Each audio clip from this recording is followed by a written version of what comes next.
All right, in this video we're going to talk about untracking your horse's hindquarters in your lead by or in the circle. We went over the circle before, but we'll do a little review on that today. Some key points I want you to think about as you're watching me do this and as you work with this with your horse. I want you to think about your lead rope. You know, something I find kind of a pet peeve of mine, if you're not handy with this lead rope, you're going to have a lot of difficulty in any of this groundwork you do. And if you're not handy with your lead rope, believe me, you're not handy with your reins either. So encourage you to get real handy with your rope. This could be shortening up your lead rope. Sometimes I'll just jump down like this. Sometimes you'll see me toss some slack into my lead here without pulling on my horse at all. So some things I'm looking for. I'm constantly looking for my horse to yield. When I send him out on this 2-track, I think of it as the little railroad train you see in the store window, the round railroad track. And I'd like my horse's inside feet to be landing on the inside track and my horse's outside feet to be landing on the outside track. So I'll be looking for that. Another thing I'm going to be looking for as I ask my horse to untrack the hindquarters, I'm going to ask this to happen because I'm suggesting that he pick up his inside hind foot with my timing and step it over. So let me explain that a little better. I'd like to time up that foot as it leaves the ground. That is when I'm going to send my energy towards my horse, asking him to untrack or yield his hindquarters away from me. Now when we do exercises in the saddle, we'll be doing a similar thing, but we'll be using our leg or our seat, but still we're putting our energy back there, timed up with that foot, asking our horse to untrack those hindquarters. So be looking for that. Be particular about your horse moving forward with life. I want my horse moving out. The livelier he is, the more apt he is to be paying attention to me, and the lighter he's going to be on my lead rope. And speaking of the lead rope again, his job is going to be to keep this lead rope slack during this exercise.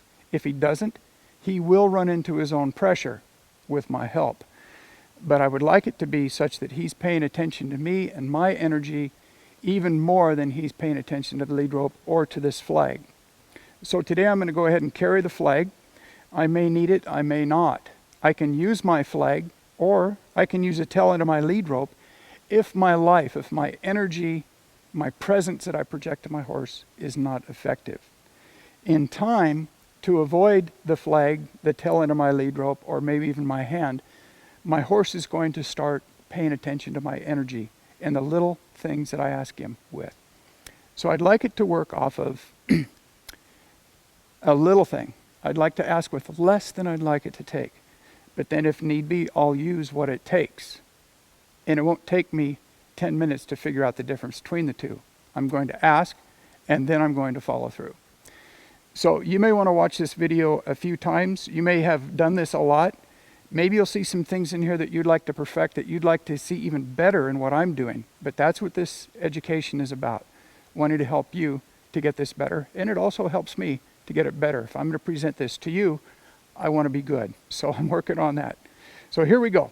As I ask my horse to go out in this circle, again, a little review, I want him to yield to me. I open up to my left, his right. I put some pressure in here on this left shoulder. He yields out and away from me. I want that happening anytime I ask for it. Now he's moving out a little slow. I'm going to pick up my energy and I'm going to suggest with my leading hand that he move out with a little more life here. If need be, I can come in with my flag behind his shoulder or behind the cinch here, about where my leg would be in the saddle. I want to duplicate that as I'm doing my groundwork. I think of being in the saddle when I'm doing my groundwork. And often I think about doing my groundwork when I'm in the saddle doing these exercises. So I'd like a little more life. I'm going to send him out here a little further. Notice I have a circle that I'm walking on. I have my 2 tracks. I may adjust if I need to help my horse, but it's important that he's on his 2 tracks here. There's a pretty lively walk. You notice he tips into a trot once in a while. That's okay. I can bring him back down with my energy as well. So now remember the feet. We're going to time up with this inside hind foot. I don't have to look at it. I can feel it right there. I can see it out of my peripheral vision. Now, I'm not asking yet, but when I do, I'm going to time it up with that foot. Now, and as I shorten up my lead with this timing, he should disengage those hindquarters for me, stepping through. And my energy dies off, asking him to find a place to stop. So that was pretty nice. I hope that helps you out. And now we'll get on to a ridden exercise that's very similar.